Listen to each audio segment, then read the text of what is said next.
Hey guys, first of all, just want to let you know we get asked fairly regularly about what's happening with Corona in Japan with COVID. Particularly the last couple of weeks, there's been big spikes that have been sort of fairly widely reported in the mainstream media. So people have been asking what's happening in Japan and what the result of that is, and about tourism and all sorts of stuff. We don't want to make videos about it, don't want to talk about it, don't want to think about it. So that's why I haven't sort of responded to those questions for a few weeks, because just sick of it basically, as no doubt most of you guys are. It's just don't want to talk about it because sick of hearing about it, and also, you know, these videos always attract a whole heap of hassle because you always got some people who say you don't take it seriously enough, you should take it more seriously, and then we got other people saying you take it too seriously, it's all a hoax, and it's you know, all that stuff, that you get, all the big debates about whether it's a hoax or whether it's science or whatever it happens to be. So anyway, look, all we do is we talk about our observations of what we see and hear in Japan, right? That's what our videos are about, what's happening in Japan, everything and anything about Japan. So, tell you what's happening. They're reporting over 150,000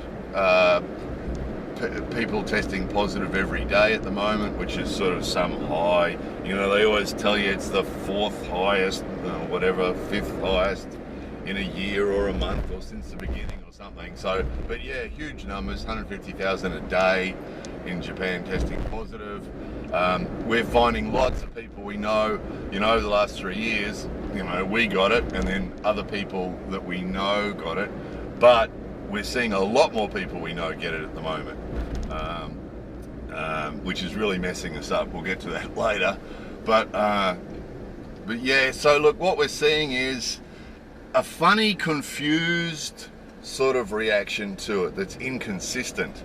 So for example, it's been Obon week in Japan. It's summer holidays, which is one of the reasons why the numbers are up. Every time there's a holiday, some of you that have seen previous videos on this, every time there's a holiday, you know, so the New Year holiday and the spring holiday and now the summer holiday, every time there's a holiday, people travel all over Japan and hang out in small rooms with all their friends and family. And of course, then you get these big spikes, and then everybody acts surprised, you know, and that's exactly what's happening at the moment. Lots of people have been on holidays over the last few weeks and been traveling around, spending time in small rooms with lots of people, and then you got these huge numbers, which we would suggest are going to get bigger, because this week was Obon week, so even more people had holidays. You know, the kids get 5 or 6 weeks holidays. Usually the parents only get 1 or 2 weeks, or maybe 5 days or something. And a lot of those are during this last week, during this Obon week. So we would anticipate over the next week or two that they'll be getting record numbers, probably. And then you're getting these inconsistent reactions. So for example, the people in our little area had gone to a couple of Obon dance practices. They had one on 2 Saturday nights consecutively, and people were going to the community centre and practicing their Obon dance, right, for the Obon Matsuri, the Obon festival. So they had 2 sessions inside a community centre where everybody's there doing the dancey dance, all wearing their masks. And then it came time for the actual festival itself, which is actually held outside, and they cancelled it, right, because of COVID, right? Corona, they call it. Because of Corona, they cancelled it, right? Which is sort of, that's pretty inconsistent. You have 2 sessions inside a room, and that's okay. And then when it comes time to have it outside, you cancel it because, you know, Corona. And so they cancelled the one in our area, and then the next area over, which is walking distance from our house, they didn't cancel it. And then in the next city over to us, they didn't cancel it. So you're getting these really inconsistent things. During the summer holidays, the kids went off on their school camps, and most of the schools do that. So the kids all pile into buses and then travel all over the countryside. So that's okay. So there's this really inconsistent thing with how they're responding to it. What else? Oh yeah, the masks. Someone asked about the masks thing. Well, the guidelines are that you're supposed to wear a mask when you're inside with other people, and if you're outside, if you're further than 2 meters away from people, that you don't have to wear a mask. So they're only guidelines here. They're not laws or rules or anything. They're just guidelines. But usually Japanese people follow the guidelines. And again, we're seeing a mix there too. We know some of our friends who just don't care and they never wear masks unless they have to. If they go to a shop or restaurant or something, they have to, because it's sort of like the restaurant and the shop sort of say that they have to. Again, not a law, but because they're Japanese, they'll go along with it. So when they go to a restaurant or a shop, they'll wear one. But other than that, when we see them and go to their house and hang out with them and stuff, they never do. They never do. That's that particular group of friends. But another group of friends, every time you see them, they're wearing a mask and they don't take it off. They'll pull it down, they'll take a drink and they'll put it back up again, right? And so you'll be sitting there. A bunch of people came to our house for a barbecue, and that's what they did all day. They had their masks on all day, and every time they wanted to eat something or drink something, they'd pull the mask down and put it in their mouth and then pull the mask up again. And we're outside. So it's the same as the comments on these videos. You get that wide range, you know, from the people who go, oh, don't worry about it, everyone's going to get it eventually, it's going to be like the flu, don't worry about it, you know, well, let's all just catch it and that'll fix it. There's that extreme, and then you get the people at the other extreme who are hiding under their beds with their masks on, and then the rest of us are sort of somewhere in the middle of that, aren't we? Where we're sort of responding to it in our own different ways. And that's, of course, that's what we see in Japan too. You know, we get all that whole range here as well. So as far as the tourism thing, look, we're interested in that too. That's probably the question we get asked the most. People, you know, because they're dying to come here. We actually have some of our patrons, a couple of our patrons have actually already booked tickets to come to Japan, right? And so they're really sweating because, you know, the Japanese government can change their policies at a moment's notice. So those guys are really sweating. So they're often asking, have you heard anything? Have you heard anything? The good news for you guys is that the government is under pressure to let people in to boost the tourism industry, because the tourism industry is really dying. It's really struggling, right? So they've got domestic tourism, of course, which is the other reason why, you know, 3 years ago when they had, you know, 1,000 cases a day, they panicked and everybody had to stay home and nobody could go anywhere, and they were really panicking and please don't go anywhere, please don't go anywhere. You know, it was 1,000 cases a day. Now they've got 150,000 cases a day, but they're not doing that. They've sort of got used to it. And I think that's the other thing, the government and the people have just got used to these huge numbers, and so they're just accepting it. You know, so the government hasn't been saying, during the summer holidays, they haven't been saying please stay home, which is what they were saying for the first couple of years. Now they're just letting people do whatever they want, which is why we're getting the huge numbers, of course. So, but yeah, the government's under big pressure to let foreigners in for the tourism industry, because the domestic tourism is only a small part, of course, of the overall income for the tourism industry, and indirectly then for the government, you know. So they're under pressure to let more people in and let tourism in, and you know, they've started letting in people like students coming to study, which makes sense too, because once a person comes into the country, you know, after having their PCR tests and everything else, and having their vaccines and everything, really they don't pose any more threat to us than anybody else, do they? Probably less, in fact. So they've been letting students in, they've been letting people in on business, people in for work reasons. It's just a tourism part itself, people coming purely for tourism, that they're only letting in small numbers still, and only if they are going to go with an approved tour organisation with a declared itinerary and an approved itinerary. So it's pretty controlled. Someone said recently, similar to visiting North Korea. It is a little bit, you know. So that free tourism where we come in and hire a car and go and see Japan isn't really happening yet, but we expect it will, but it's just a matter of when. So look, to be honest guys, that's killing us too, because our income indirectly relies on the tourism industry as well, because we rely on tourism related businesses for most of our income. So over the last few weeks, a combination of this big spike and people not wanting to go anywhere or meet anybody, and the holidays is always a tough time, and everything else, our income's dropped to about half of what it was. So we're really having a bad time at the moment. So look, on that too, can't make a video on this topic and mention that without saying, please, if you're supporting us on Patreon or PayPal and you can afford to step the support for the channel up a little bit more, that'd be great. And if you're not supporting us on Patreon or PayPal yet, please consider doing it, because the income from the channel and what we do on the channel has become more important. And obviously the good news is, for those who enjoy our videos, is because our work is dying, that gives us more time and more motivation to do as much as we can on our videos. So that's good for people who like the videos and the photos.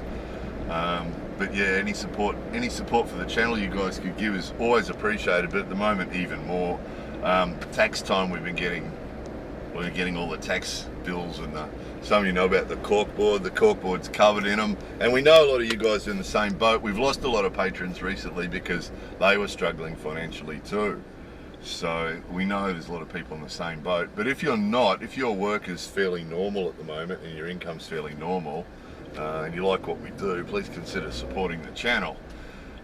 What we're trying to do is, through our English Friendly Japan directory, we're trying to support the small businesses, sort of like us, who are struggling as a result of it too. And because some of them just, some of them had almost zero, or in fact zero income for 3 years, since COVID started. A couple of the tour operators in particular, that sort of specialized in foreign tourists, those guys just died instantly as soon as the gates closed, and the government stopped letting people in. Their income dropped to zero. Just terrible, and then other ones to different extremes, like restaurants and places like that work in tourism areas. And again, our English Friendly directory, most of the businesses on there are operated by foreigners, and most of them are aimed directly at foreign visitors. So, which has always been sort of our niche, of course. That's our specialty, right? Which has always been great, but at the moment, it sucks. It sucks for them, and it sucks for us, because that part of the industry is just dying. Ryokan, and a Japanese operated ryokan in Kyoto is probably still not doing too badly, because they're going to get the domestic tourists at the moment, and places like that, are probably not too bad. But the ones that we specialize in are the ones who specialize in you guys who aren't here at the moment. So it just sucks. So look, as far as the actual thing, there's been a lot of people around us that have been catching it, and it's become such a small thing, probably for a lot of you guys in where you live too. It was a huge thing. You'll remember at first, 3 years ago, people were having rocks thrown at their houses in Japan when they caught it, and leave the area, you've got COVID, leave the area sort of stuff. Whereas now it has become like the flu. People just say, oh, sorry, we can't come to the barbecue because, the little one's got the flu, got COVID, and so we've got to stay home. The Japanese guidelines are that if someone in your family has a fever, that you should stay home for a week, whether it's COVID or not. If someone has a fever, you should take them for a COVID test, but everybody in the family should stay home for a week anyway. And that's really messing us up, because kids get fevers anyway, don't they? And we had that recently. We had a bit of a scare in our house because we'd already had COVID already, all four of us, and then a couple of weeks ago, one of the kids got a fever, and it was like, oh hell, here we go again. And it turned out not to be COVID, but it didn't matter, because the guideline is we had to stay home for a week anyway. So we couldn't do any work for a week, with zero income for a week.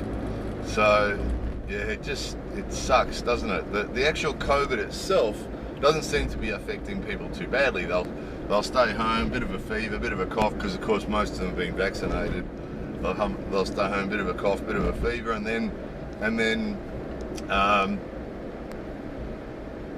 they're okay and they go back to work again. So the actual COVID itself doesn't seem to be affecting the people around us terribly much, but it's the flow-on thing, it's all the BS that goes with it that's messing people up. So anyway, so that's about it. That's what's happening. So those people have been asking, sorry it's taken so long to address it. Just don't like talking about this. It sucks. It's depressing. It's just depressing, you know. We try to go about our lives as much as possible. Just a couple of things before I go. One is, look, we know there's a wide range of opinions on this. As always, look, occasionally someone pops up and says, you delete comments of people who disagree with you. If you look at the comments under any of our controversial videos, you'll see that there are a wide range of comments, including people that have totally opposite opinions to us on all sorts of topics. Not a problem. The ones that get deleted are either spammers. We do get spammers. You know, everyone gets spammers. Recently, a lot of pornography spam for some weird reason, so they get deleted.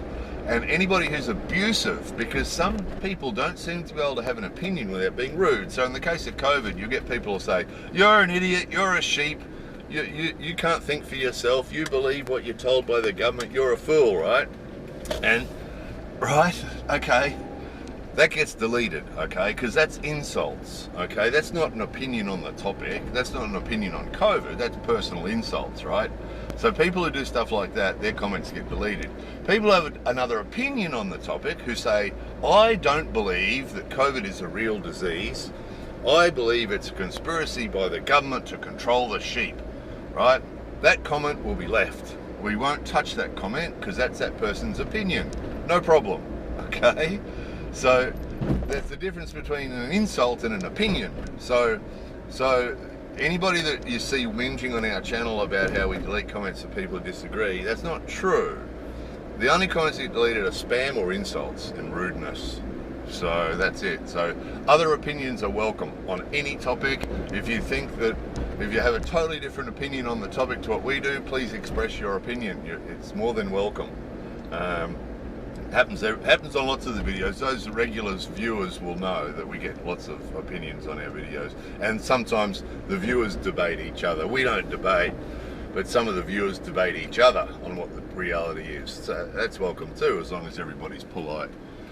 And then just the final word has to be the Patreon and the PayPal thing. Every video has a link to our Patreon page and our PayPal underneath the video. So if you like what we do, you want us to continue what we're doing, there's been a little bit of pressure on me recently. It is possible for me to go and spend some time somewhere else and earn some more money to help pay some of those bills on the corkboard. I don't want to do that because that would mean going away from my computer, and if I'm away from the computer I can't do the videos, basically, because that's where all my software is and that's how I make videos. So if I go off and do that, I would be able to get some income to pay some bills, but there'd be no videos until well, we worked it out, probably 3 months. I really don't want to do that. I don't want to be away from home for 3 months, and also I don't want to stop making videos for 3 months. So, you know, any support we can get for the channel helps avoid that sort of situation, you know, so I really appreciate that. Anyway, more than enough of that. Everybody stay healthy and look after yourselves out there, and more videos coming soon.